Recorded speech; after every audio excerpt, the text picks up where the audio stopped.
ಮಟ್ಟದಲ್ಲೇ ಈ ನಮ್ಮ ಏನಪ್ಪ ಅಂತಂದ್ರೆ ದೇವೇಂದ್ರ ಪ್ರಧಾನರವ್ರನ್ನ ರಾಜೀನಾಮೆ ಕೊಡಿಸ್ಬೇಕಂತ ಪಾಪ ನಮ್ಮ ವಾಂಗ್ಚುಕ್ ಅವ್ರು ಹೋರಾಟ ಮಾಡ್ತಾ ಇದ್ದಾರೆ. ಇಲ್ಲಿ ಯಾರು ಹೋರಾಟ ಮಾಡ್ತಾ ಇಲ್ಲ ನಮ್ಮಲ್ಲಿ ಅಂತ ಅದು ನೋವಿನ ವಿಷಯ.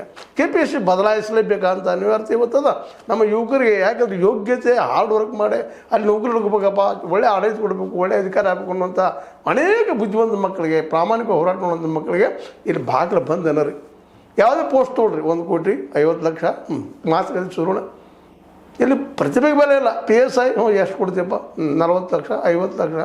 ಮತ್ತು ಇಂಥ ಅಧಿಕಾರಿಗಳು ಬಂದಾಗ ಇವರೇನು ಪ್ರಾಮಾಣಿಕ ಆಡಳಿತ ಮಾಡಲಿಕ್ಕೆ ಸಾಧ್ಯದ? ಸ್ವತಂತ್ರವಾದ ಮೀಡಿಯಾಗೆ ಬೇಕಾಗಿರುವುದು ಸ್ವತಂತ್ರ ಧ್ವನಿ. ಆ ಸ್ವತಂತ್ರ ಧ್ವನಿ ಉಳಿಸಲು ನೀವು ಮಾಡಬೇಕಾದದ್ದು ಇಷ್ಟೇ. ಅದೇನಪ್ಪಾ ಅಂತಂತಂದ್ರೆ ನಿಮ್ಮ ಕೈಲಾದಷ್ಟು ಸಹಾಯ ಈ ಚಾನಲ್ಗೆ ಮಾಡಿ ಹಾಗೂ ನಿಮ್ಮ ಧ್ವನಿಯನ್ನು ಕಾಪಾಡಿಕೊಳ್ಳಿ. ಇದನ್ನ ನಾವು ಇವತ್ತು ಜನ ವಿಚಾರ ಮಾಡಬೇಕಾದಕ್ಕೆ ಇವು ಬಿಟ್ಟು ರಾಜಕೀಯ ಜನ ಅಂತ ನಮ್ಮ ದುಡ್ಡು ಸಿಗೋದು ಎಲ್ಲಿ ಬೇಕಾದಲ್ಲಿ ಇವರು ಕೆಲಸ ಮಾಡೋರು ಅಂತ ಬಿಡುವುದಿಲ್ಲ. ಇವತ್ತು DKಶಿ ಅವರ ಮುಂದಿದ್ದಂಥ ದೊಡ್ಡ ಸಮಸ್ಯೆ ಇದು. ಈಗೇನೋ ಬಿಡದಿಗೆ ಅಲ್ಲಿ ರೈತರಿಗೆಲ್ಲ ಅವ್ರು ಬೇಕಂತಾರೆ, ಬೇಡ ಅಂತಾರೆ. ಆ ವಿಷಯಕ್ಕೆ ದೊಡ್ಡ ಇಂಪಾರ್ಟೆಂಟ್ ಇದು KPSC. ಇದನ್ನು ಶುದ್ಧ ಮಾಡೋ ಕೆಲಸ ಬೇಕಾಗಿತ್ತು. ಊಟ ಅವರಿಂದ ಆಗಿರಲಿಲ್ಲ, ಹಿಂದಿನ ಸಿದ್ದರಾಮಯ್ಯರಿಂದ ಆಗಿಲ್ಲ, ಮತ್ತೊಬ್ಬರಿಂದ ಆಗಿಲ್ಲ.